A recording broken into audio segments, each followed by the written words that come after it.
In Milwaukee, a black police officer shot a black man who attempted to flee from him while carrying a stolen gun and then turned on the officer. Riots have ensued. Meanwhile, in Baltimore, the Department of Justice has declared the city's police department, which is majority minority with a heavy concentration of black officers, racist. All of which raises a question. The hell are police departments supposed to do? The left has created a catch-22 for itself. While rioters declare their intention to target white Milwaukee residents and scream about black power while burning down a gas station, the media maintain there's no racism here. It's just a response to generalized police racism. But if black people are incapable of racism, what do leftists say about black police officers, who they then say are actually racist? There are two possible reasons why the left can claim that black police officers are capable of racism, but black protesters and black rioters aren't. First, leftists can claim that black police officers aren't really black. They, like black Republicans, have been corrupted by the racist system. German Lopez of Vox.com, he wrote this back in April. He said, quote, "Racial bias isn't necessarily about how a person views himself in terms of race, but how he views others in terms of race, particularly in different roles throughout his everyday life. And systemic racism, which has been part of the U.S. since its founding, can corrupt anyone's view of minorities in America. Policing tactics can also create and accentuate personal, subconscious bias by increasing the likelihood officers will relate blackness with criminality or danger, leading to what psychologists call implicit bias against black Americans. Combined, says Lopez, this means the system as a whole, as well as individual officers, even black officers, by and large, act in ways that are deeply racially skewed and potentially racist." Kind of convenient logic. Police departments make black officers racist against blacks, but what Sheriff David Clark terms the ghetto mentality doesn't generate black racism against whites. Reversed racism, Lopez says, is impossible. Then there's the second possibility. Black police officers aren't turned into racist by police departments. Police departments are actually just the enforcement mechanisms for a racist society. That's the perspective of former Obama Green Jobs czar Van Jones. He once told me in a CNN green room that black Americans jump to conclusions about cops because, quote, "You're Jewish, right? Wouldn't you jump to conclusions if you heard that the Nazis or Hamas had killed a Jew?" Really, he said this. In this view, American society is irredeemably racist. Those who wear police uniforms are just brown shirts out enforcing that racism. All of this is super dangerous. It would explain also, by the way, why looters and rioters attack shops owned by black Americans. Those shops are just tools of the evil racist capitalist system holding down blacks. If the entire system is corrupt, any instrument of the system must burn, from cops to gas stations. One thing is certain. The conflict between cops and black rioters, it won't be calmed by additional police training. It certainly won't be calmed by politicians continuing to push the myth that police are racially targeting black men for no reason. The only way such conflict will be calmed is, ironically, the only way the left will never tolerate: stronger, more prominent law enforcement and cooperation with local communities. And the left will never allow that. And so the racial conflagrations will continue. Black Americans, of course, will be the ones who pay the price. I'm Ben Shapiro. This is The Ben Shapiro Show.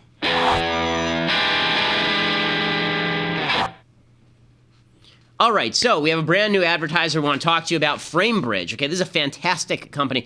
I am a person who spends a lot of money on frames for photos and posters. I have lots of memorabilia in my home, lots of signed memorabilia, and it's always baffled me why frames are so expensive, and it's so inconvenient to get them. You go somewhere and a frame will cost you $400. You'll have a poster that costs you $50, and it costs you $400 to frame it. Well, there's a new company out there called FrameBridge, and FrameBridge is just terrific. I mean, you go to framebridge.com. What you do is you pick out the frame that you want, or you let their designers help you choose the frame. You can preview your item in any frame style. They send you a prepaid package, and you can actually ship your picture to them. And you can upload a picture to the FrameBridge app, and they'll just print it out on their end and put it in the frame. They guarantee that your stuff won't be damaged. The expert team, they custom frame your item in days. It doesn't take weeks or months, it's days. And then they deliver your finished piece directly to your door, and it's ready to hang. They offer what they call their happiness guarantee, and their team gives each item personal care and attention. And if you don't like what happens, then obviously you can sound off. Instead of all the hundreds that you'd pay at a framing store, their prices start at $39. All shipping is free. Right now, if you go to framebridge.com and you use promo code Ben, you'll save an additional 15% off your first order. That's framebridge.com, promo code Ben, framebridge.com, promo code Ben. Use the promo code Ben because that lets them know that we sent you, and then they're more likely to continue advertising, which makes it possible for us to put this show on the air and keep incompetent boobs like Mathis and Austin employed. So if you really want those people to have jobs and not be living off your tax dollar, then you need to go to framebridge.com, promo code Ben. Plus, it's a great product. I've used it myself, and I can vouch for the quality. It really is great. Your Instagram costs $39 to frame, small photo $59, movie poster $139. All of this is really, really affordable, and they're experts in the field. Okay, so We have a lot to get to today here on the Ben Shapiro Show. In just a second, we're going to bring on Stephen Xavier Crowder. We're bringing him on momentarily. You may know him from Louder with Crowder. That's his website. He has all these videos that are hysterically funny. He's a comedian, but he's actually more than that. He's a very good political commentator, and so he'll be joining us momentarily. We're also going to be talking about Trump's big foreign policy speech, and a special episode. We're going to bring it back. We're going to start doing Deconstructing the Culture again, which is where we take a piece of top 40 music and we analyze it for all of its variances, vicissitudes, and volubility. So we will do all of that coming up. But we're joined right now by Stephen Xavier Crowder. Stephen, you there?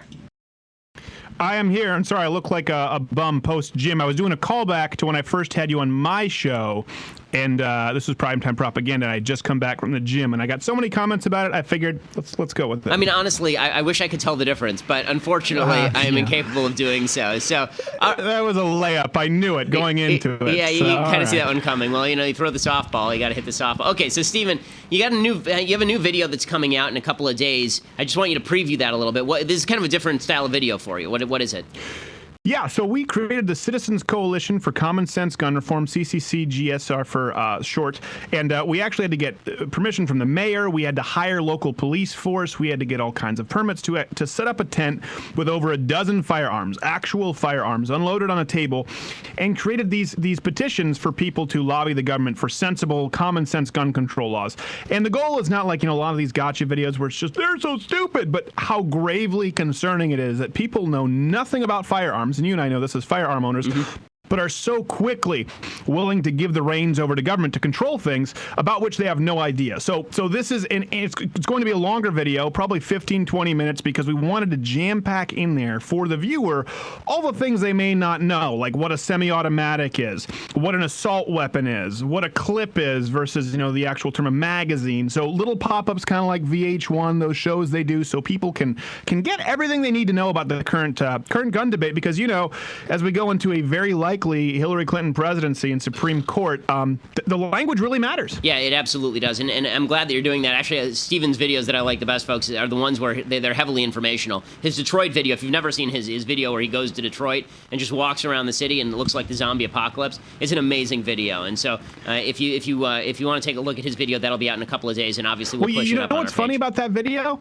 I don't know if you ever saw the follow-up video where my producer, Not Gay Jared, and I drove through Detroit. I don't know if you ever saw that one. It wasn't as viewed because it's long and unedited. But what happened was the first video went up, and Ben, they go, well, it's just selectively edited. Well, anything you've ever watched ever is selectively edited. If they uploaded a video, they selected a start and end point. That's an edit. That's a selection. Right. So, the context of that selection matters. They said that about Detroit. They said, you're not showing the good areas. So we followed up. A lot of people didn't watch this video where my producer and I went into Detroit, downtown. Okay, we said Renaissance Center, Tiger Stadium. These are the big landmarks. And we drove out in 3 directions. Unedited, GoPros surrounding the car. We had a time clock and Google Maps to show you exactly how far we went. And we set the clock. It didn't take more than a quarter mile or 2 minutes to get to certain death once you drove out of the hipster tourist destinations. And you still had people going, well, it's not really fair because Detroit sucks. Well, that's my point exactly. Well, speaking of Detroit sucks, another city apparently that sucks is Milwaukee. Now, you've got the entire left basically ignoring what's going on in Milwaukee this week. Even though Milwaukee has turned into a garbage heap, hasn't had a Republican mayor since 1908. What do you make of the media's absolute willingness to ignore what's going on in Milwaukee right now? It would be front page news if white mobs were chasing black people down in the streets in any city in America. Obviously, that'd be front page news on every newspaper in America. You literally have black mobs shouting, "Get the white guy," and nothing. Well, it does happen with white mobs yelling angrily at black people. It's called a Packers game. So that does happen. Not in Milwaukee, a few miles down. I just retweeted this, by the way, that we're up. I completely forgot. Listen, I was in Milwaukee for a wedding about, what was it, Jared? 3 weeks ago? Something like that, 3-4 weeks ago? Yeah, something like that, maybe. About 3-4 weeks ago. And I remember this, it was exactly during the Dallas shooting because I was sitting in a Milwaukee hotel bar going, oh my God, I can't believe this. And people saying, man, if that happened in Milwaukee, this is a hair trigger here right now because it's Milwaukee, right? One of those Midwestern towns, heavily black. Yeah, it's amazing. And what's even funnier is that, Yeah, it is funny. I'll say it's funny that they don't want to send their journalists in. Now they're pulling them out because they're getting attacked. Well, what'd you expect? And here's what's going to happen, right? They're pulling them out because they're getting attacked. Black people there, the Black Lives Matter, who, by the way, don't represent all black people, but we're talking about Black Lives Matter in this context here, saying, well, they're not telling our story. They always tell the same thing, white people. And then what's going to happen is all the journalists are going to leave, and it'll be like that criminal in Cobra, Pig, bring the cameras in here, because he wants to die in the spotlight. And they'll be mad that no one's covering them, and they'll say it's because we're black and no one's telling our story. They came there to tell your story. You shivved them, okay? You mugged them. They left, and then you're going to bitch about that. There's no way around it. It is amazing. Okay, so there's another topic I wanted to ask you about, because you're in the world of comedy. Stephen does stand-up. He actually does tours that people pay him for to do comedy, unlike most of the conservative comedians who are basically just people who once told a joke that wasn't very funny and people laughed because they went to church with them. I have a joke about that. Okay. Well, do you want to hear the story first? Can you hold that question? I can hold the question. Yeah, go for it. I showed up one time at one of these functions, and there was this guy who had showed up to 2 of my events to open for me, which I thought was weird. But sometimes when you're with some kind of organization, they sort of pass people around. And of course, I was being paid and traveled out there, and I found out he was paying his own way, and he had 3 jokes, and it was just this. I don't want to say the joke because he'll know I'm talking about him. It was an awful Hillary Clinton joke that basically was about the fact that she was fat, and the callback was to Sir Mix-a-Lot. And when I finally found out, I was like, why is this guy opening for me? This is like comedy death.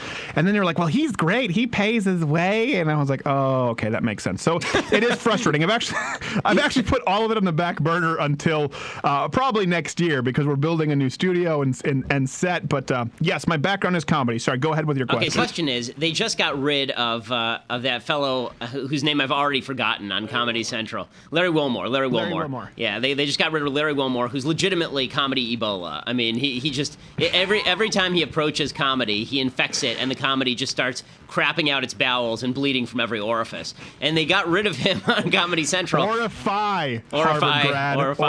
It's not spelled F-U-S, dude. It's I-C-E. No, it's not. It's Orify. Okay. In any case, don't correct the Harvard grad. Stop it. I won't correct, but I'm just saying it doesn't sound right. Okay, so in any case, his first claim is that even though he sliced the ratings for Comedy Central literally in half since he took over that show, this was just a way for Comedy Central to unblacken itself.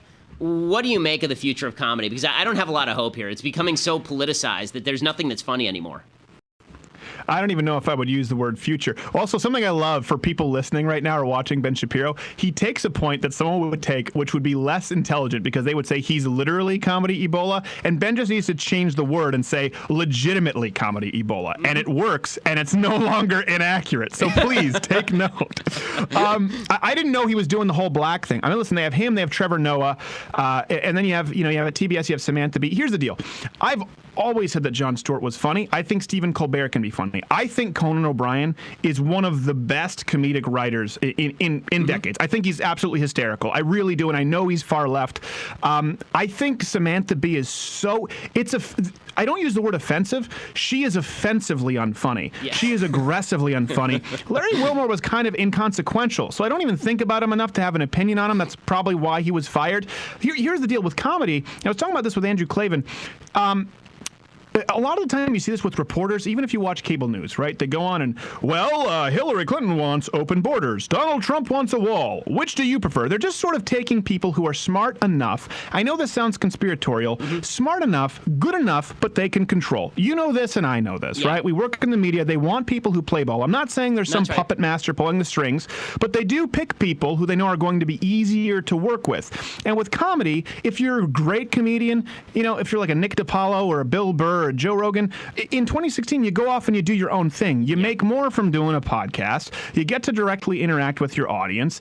You don't need to kowtow to network executives. And the people who are still, right now, it wasn't the case when Jon Stewart was there. It wasn't the case when Bill Maher was there.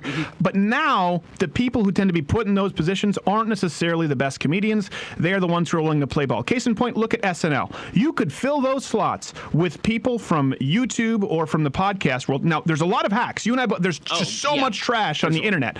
But you and I could probably, I certainly know I could go through and go, okay, here are 10 people who would be better to fill those spots on SNL, but they probably wouldn't want to do it. Yeah, that's it. That's exactly right. Well, the website is Louder with Crowder. Stephen brings out fantastic material every single week. He has his podcast, and his podcast is the second best podcast in the conservative sphere, and it's very highly viewed. Clavin won't be happy to hear that. Well, I mean, Clavin knows what I think of him. And come on, so check out Louder with Crowder. Great site, and Stephen's a real entrepreneur. He's been doing this all himself, basically on shoe gum and his talent. And there's not a lot to work with there. So obviously, check out louderwithcrowder.com. That's the place you want to be. Stephen, thanks so much for stopping by. Thank you, sir. Appreciate it. Alrighty, so on to the political sphere for just a moment before we have to cut off the Facebook Live. So I want to give you something that makes up for the fact you had to listen to Crowder for 10 minutes. So we'll start with actual comedy. We'll start with Joe Biden. So it must be beautiful to be a Democrat. It must just be wonderful to be a Democrat because you can get away with pretty much anything in the world. And Joe Biden is proof of this. So Joe Biden is vice president of the United States, and unfortunately, everybody knows that Joe Biden is a dum-dum. Everybody knows Joe Biden's a moron. And so Joe Biden is able to get away with anything because no matter what he says, no matter how stupid, people just go, oh, that's Joe. That's Joe. You know, that's just Joe being Joe. Okay, yesterday, Joe Biden is campaigning with Hillary Clinton. And Joe Biden, campaigning with Hillary Clinton, decides that it is worthwhile to attack Donald Trump for not being safe with our nuclear security. And here's what he does.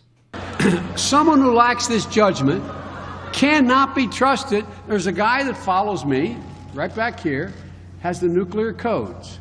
So God forbid everything happened to the president and I had to make a decision. The codes are with me all. He is not qualified to know the code. He can't be trusted. See if you can spot the problem here. So Joe Biden says Donald Trump can't be trusted with the nuclear codes. Also, right there is the guy with the nuclear football. That guy.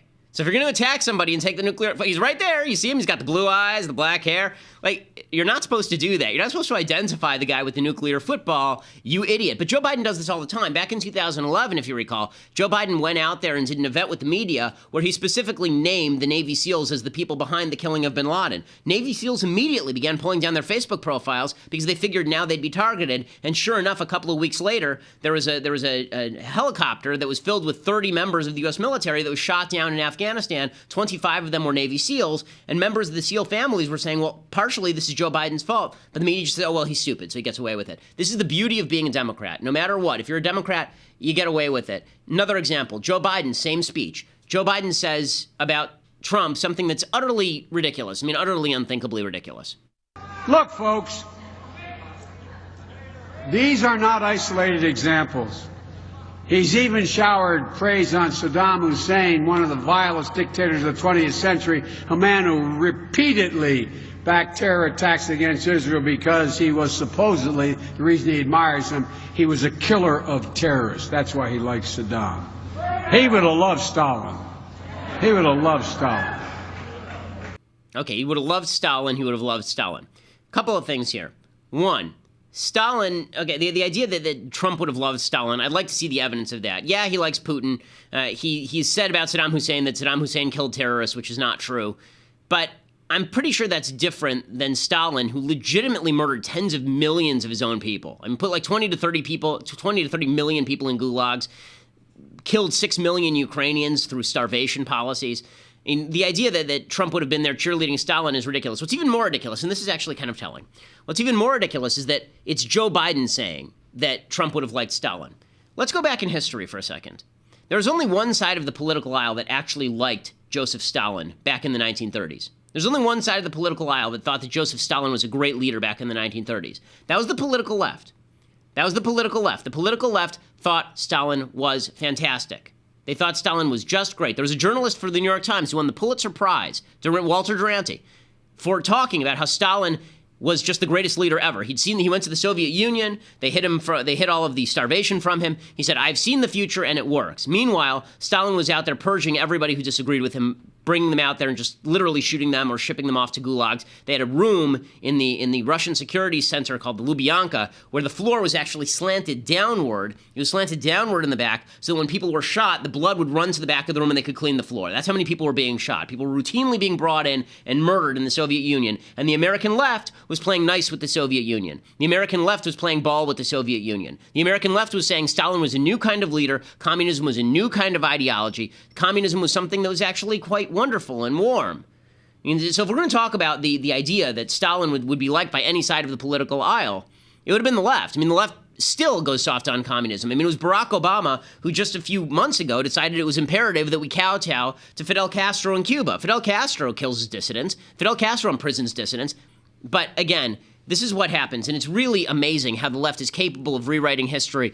Yes, a little bit with the help of the right. So the left, what they'll do is they'll embrace literally the worst things in the world. The worst things imaginable. And then, after those things are discredited, they blame it on the right. So listen, the left embraced Hitler. They thought that Hitler, at the very beginning, was a new kind of leader. He was a fascist, new kind of leader, energetic, big government. They really liked Hitler. Read Jonah Goldberg's Liberal Fascism for more on this topic, because it's true. And then, as soon as Hitler turned out to be a genocidal maniac, then, all of a sudden, Hitler was a right-winger. And who said that Hitler was a right-winger? Many of the people who said it were communists, members of the Frankfurt School. They decided to rewrite Hitler so he wasn't a national socialist anymore. Now he was a national conservative. He's some sort of conservative figure, was Hitler. They did the same thing with Stalin, right? Stalin was an actual communist who was backed by large segments of the American left, and now it's Donald Trump who would have liked Stalin. It's Donald Trump who would have liked Stalin, not Obama, not Hillary. Hillary, who got her training from Saul Alinsky, who was actually a communist, right? Not any of the people on the left. Suddenly, it's the fault of the people on the right. We're watching it happen in real time, too, with regard to Donald Trump. So Donald Trump, he's spending this entire campaign kind of playing halvesies. So he spends half his time saying things like, or the Iraq War was terrible and we murdered people for no reason. And then he swivels and he says something that's quasi-right-wing. What the left is going to do is they're going to say Donald Trump was the standard bearer for the right when he was saying all these bad things. And this is what the left does. The left takes everything that it once backed, slavery, segregation, communism. They take all of these things they once backed and they blame them on the country at large or on Republicans specifically. And it's a lie and it's not true, and that's what Joe Biden does there, but he gets away with it. And is he going to be asked that question? And what would have happened if Donald Trump had gotten up there and said, you know, Hillary Clinton, she would have supported Stalin. She would have. He would have paid her and she would have supported Stalin. Media would have lost their mind. But you can say anything you want about a Republican and get away with it because it's nice to be a Democrat. It's really nice to be a Democrat. Okay, unfortunately, that's the end of the Facebook Live. We even gave you some extra time. But if you're watching on Facebook or YouTube, because we're posting these things on YouTube now, then you're going to want to go to dailywire.com, become a subscriber so that you can view the rest of the show, and the visuals are always great. I'm amazingly handsome, obviously, and you want to see more minutes of that. I mean, you never know when I'm just going to pop off the shirt and start flexing. It's a promise that's been made, but may never be kept, but you never know when I will keep the promise. You just don't know. DailyWire.com is where you go. It's $8 a month. And come on, I mean, it ain't that much money. For the price of $8 a month, I mean, seriously, how much pot can you buy with $8? Not that much. So just go to DailyWire.com and subscribe. Also, that means that you can submit to the mailbag, and we have tons more coming up, including a new episode of Deconstructing the Culture, so stick around.